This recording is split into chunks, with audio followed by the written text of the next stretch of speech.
Hi friends, Zoology Simplified channel competitive exams காக degree level zoology prepare பண்ணிட்டு இருக்கோம். PGTRB new syllabus unit 10 biostatistics series பார்த்துட்டு இருக்கோம். இன்னைக்கு biostatisticsல நம்ம பார்க்க போறது inferential statistics, hypothesis testing, null and alternative hypothesis. Inferential statisticsனா என்னன்னு பார்த்துருவோம். ஒரு population கொடுத்திருக்காங்க. அந்த பாப்புலேஷனோட கேரக்டரிஸ்டிக்ஸ் ஏதோ ஒரு எக்ஸ்பெரிமெண்ட் நம்ம பண்ண போறோம் அப்படின்னா என்டையர் பாப்புலேஷன்ல இருக்க ஒவ்வொருத்தரையா போய் நம்ம எக்ஸாமின் பண்ணாம அந்த பாப்புலேஷன்ல இருக்க ஒரு சாம்பிளை மட்டும் நம்ம எடுத்துக்கிறோம்.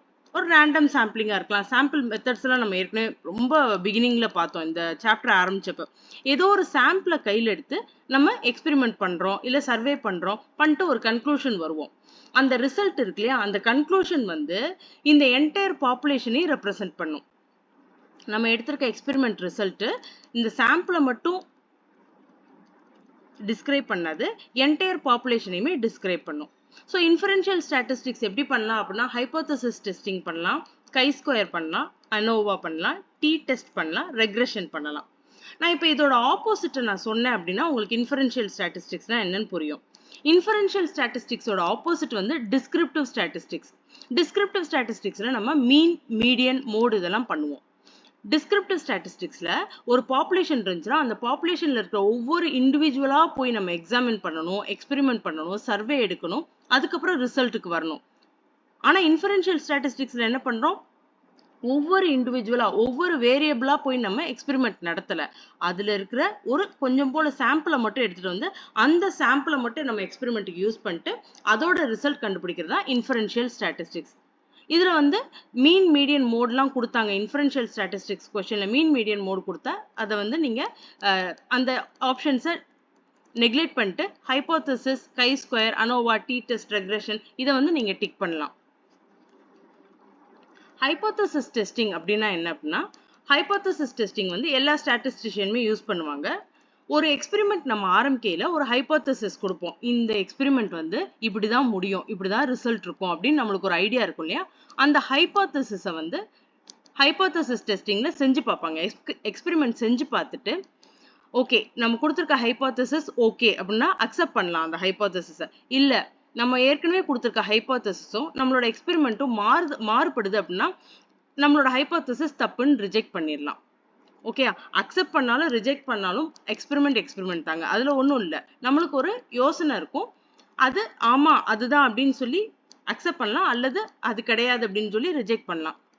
நான் சிம்பிள் நம்ம காயின் ஃபிளிப் பண்ணுவோம் இல்லையா, ஹெட் ஆர் டெயில், அதை வச்சே நான் இதை எக்ஸ்பிளைன் பண்றேன். ஹைபோதசிஸ் டெஸ்டிங்க, ஹைபோதசிஸ் டெஸ்டிங்ல ரெண்டு டிஃபரன்ஸ் இருக்கும். நல் ஹைபோதசிஸ், அல்டர்னேட்டிவ் ஹைபோதசிஸ். ரெண்டையுமே நம்ம சைட் பை சைடு நம்ம செஞ்சு பார்த்துட்டே வரணும். நல் ஹைபோதசிஸ் ஒரு மெத்தட், அல்டர்னேட்டிவ் ஹைபோதசிஸ் இன்னொரு மெத்தட், அப்படி கிடையாது. நல் ஹைபோதசிஸ், அல்டர்னேட்டிவ் ஹைபோதசிஸ் ரெண்டுமே கோயின்சைட் பண்ணி நம்ம செக் பண்ணிட்டே வரணும். நல் ஹைபோதசிஸை H0 அப்படின்னு ரெப்ரசென்ட் பண்ணுவாங்க. அல்டர்னேட்டிவ் ஹைபோதசிஸை H1 ஆர் HA, அல்டர்னேட்டிவ் ஏ இருக்குல்ல, அதனால HA அப்படின்னு ரெப்ரசென்ட் பண்ணுவாங்க. நல் ஹைபோதசிஸ் வந்து பியூர்லி சான்ஸ் தான், பியூர்லி சான்ஸ்ல நடக்கிறது.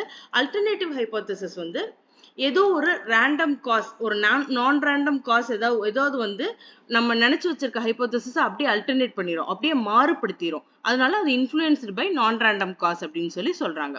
இப்போ நான் எக்ஸாம்பிள் சொல்றேன்னு சொன்னேன் இல்லையா, ஹைபோதசிஸ் டெஸ்டிங்க்கு ஒரு எக்ஸ்பெரிமெண்ட். என்ன எக்ஸ்பெரிமெண்ட் அப்படின்னா காயினை ஃபிளிப் பண்ணி விடுறேன், காயினை ஃபிளிப் பண்றோம். அப்ப ரிசல்ட் என்னவா இருக்கும் அப்படின்னா நல் ஹைபோதசிஸ்ல பாருங்க H0 வந்து ப்ராபபிலிட்டி வந்து 0.5 தான் இருக்கும். ஒரு காயினை ஃபிளிப் பண்ணி விட்டா ஹெட் இருக்கணும் அல்லது டெயில் இருக்கணும். அப்ப ரிசல்ட் வந்து 1/2.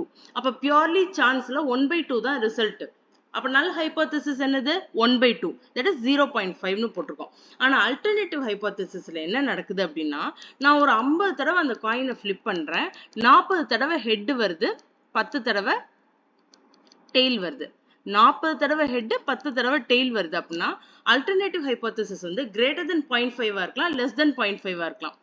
மைட் பி அந்த காயினோட வெயிட் வந்து ஒரு சைட் ஜாஸ்தியா இருக்கலாம், அதனால அதுவே அடிக்கடி ஹெட்டே அடிக்கடி வந்ததுக்கு அது ரீசனா இருக்கலாம். அல்லது நான் காயினை ஃபிளிப் பண்ற மெத்தட் வந்து ஒரே மாதிரியா இருக்கலாம், அதனால ஹெட் வந்து அடிக்கடி வந்ததாக இருக்கலாம். இந்த மாதிரி நிறைய சான்சஸ் இருக்கு இல்லையா. இந்த மாதிரி நான் ரேண்டம் காசுனால அந்த காயின் வந்து 40 தடவை ஹெட் காமிக்குது, 10 தடவை தான் டெயில் காமிக்குது அப்படின்னா அப்ப நல் ஹைபோதசிஸ் தப்பு. எப்பயுமே 0.5 வராது ப்ராபபிலிட்டி சேஞ்ச் ஆகிறதுக்கும் சான்சஸ் இருக்குன்னு சொல்லி அல்டர்னேட்டிவ் ஹைபோதசிஸை நம்ம அக்செப்ட் பண்ணிக்கிறது. ஸோ ஒருவேளை 50 டைம்ஸ் நான் காயினை டாஸ் பண்றேன், 25 டைம்ஸ் ஹெட், 25 டைம்ஸ் டெய்ல் அப்படி கரெக்டா விழுந்திருந்து அப்படின்னா நம்ம நல் ஹைபோதசிஸையே அக்செப்ட் பண்ணிக்கலாம். அது நம்மளோட எக்ஸ்பெரிமெண்ட் ரிசல்ட்டை பொறுத்தது. புரியுதுங்களா? ஒரு ஹைபோதசிஸ் நம்ம டிசைன் பண்ணிடணும், நம்மளோட எக்ஸ்பெரிமெண்ட்டை நம்ம ஃபாலோ பண்ணணும். அதான் ஃபார்மல் ப்ரொசீஜர்ஸ்ன்னு கொடுத்துருக்காங்களே, அதான் ஃபார்மல் ப்ரொசீஜர்ஸ். எக்ஸ்பெரிமெண்ட்டை நம்ம ஃபாலோ பண்ணணும். ரிசல்ட் வந்து நம்ம ஹைபோதசிஸ்க்கு ஈக்குவலா வந்து அதை அக்செப்ட் பண்ணிக்கிறோம். நல் ஹைபோதசிஸ் நம்ம ஹைபோதசிஸை விட அது ஒரு அல்டர்னேட்டா இருந்துச்சு அப்படின்னா நல் ஹைபோதசிஸை எடுத்துட்டு அல்டர்னேட் ஹைபோதசிஸை அக்செப்ட் பண்ணிக்கணும். அதுக்கு என்ன ரீசன், காயின் ஏன் அந்த மாதிரி ஓயாம ஹெட்டே விழுகுதுன்ற ரீசன் கண்டுபிடிக்கிறது தான் நம்மளோட எக்ஸ்பெரிமெண்டா இருக்கும். Procedures of testing hypothesis. இந்த ஹைபோதசிஸ் டெஸ்டிங்கோட ப்ரொசீஜர்ஸ் என்ன அப்படின்னா, ஸ்டேட் த ஹைபோதசிஸ். முதல்ல நம்மளோட ஹைபோதசிஸ் என்ன, நம்மளோட ஐடியா என்னன்றது நம்ம டீடைல்டா யோசிச்சு வச்சிருக்கணும். அதுக்கடுத்து இதை எப்படி நம்ம எக்ஸ்பெரிமெண்ட் பண்ண போறோம் அப்படின்றத அனலைசிஸ் பிளான் பண்ணணும். நான் இந்தந்த எக்ஸ்பெரிமெண்ட் பண்ண போறேன், இல்லாட்டினா இந்தந்த சர்வே பண்ண போறேன், சாம்பிள் இப்படி எடுக்க போறேன், அந்த மாதிரி ஃபுல்லா பிளான் பண்ணிடணும், ஃபார்முலேட் பண்ணிடணும். ஃபார்முலேட் பண்ணதை தேர்ட் ஸ்டெப்ல அனலைஸ் பண்ணணும். என்னென்ன பிளான்லாம் வச்சிருக்கோமோ அது எல்லாத்தையுமே நம்ம எக்ஸிக்யூட் பண்ணணும். அந்த எக்ஸ்பெரிமெண்ட்டை வந்து நம்ம கண்டக்ட் பண்ணி அனலைஸ் பண்ணணும். சாம்பிள் டேட்டாவை அனலைஸ் பண்ண பிறகு சாம்பிள் டேட்டாவை பார்த்துக்கோங்க, என்டையர் பாப்புலேஷனை கிடையாது, நம்ம எடுத்திருக்க கொஞ்சம் போல சாம்பிள் டேட்டாவை அனலைஸ் பண்ணா போதும். அதுக்கு ஒரு ரிசல்ட் வரும். அந்த ரிசல்ட்டை வச்சு இன்டர்பிரேட் பண்றோம். என்ன இன்டர்பிரேட் பண்ணுவோம், ஆமா நம்ம யோசிச்சு வச்ச ஹைபோதசிஸ் படி தான் இருக்கு, அப்ப நம்ம ஹைபோதசிஸ் வந்து ரைட்டு. ஃபார் எக்ஸாம்பிள், அதிகமான கழிவுநீர் வந்து குடிநீர்ல கலந்துச்சு அப்படின்னா டிசீஸ் ஸ்ப்ரெட் ஆகும் நான் ஒரு ஹைபோதசிஸ் வச்சிருக்கேன் அப்படின்னா ரிசல்ட்ல அப்படி வந்துச்சுன்னா ஆமா நம்ம சொல்லியிருக்கிறது கரெக்ட் தான்.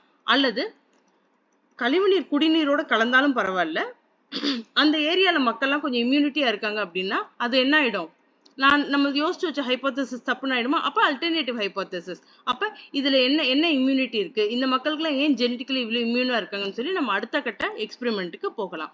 இதுதான் வந்து hypothesis testing. So hypothesis testing அப்படின்றது நார்மல் ப்ரொசீஜர்ஸ் தான். ஒரு ஸ்டாட்டிஸ்டிக்கல் ஹைபோதசிஸை அக்செப்ட் பண்றதுக்கு அல்லது ரிஜெக்ட் பண்றதுக்கு நம்மளுக்கு யூஸ்ஃபுல்லா இருக்கும். தேங்க்யூ.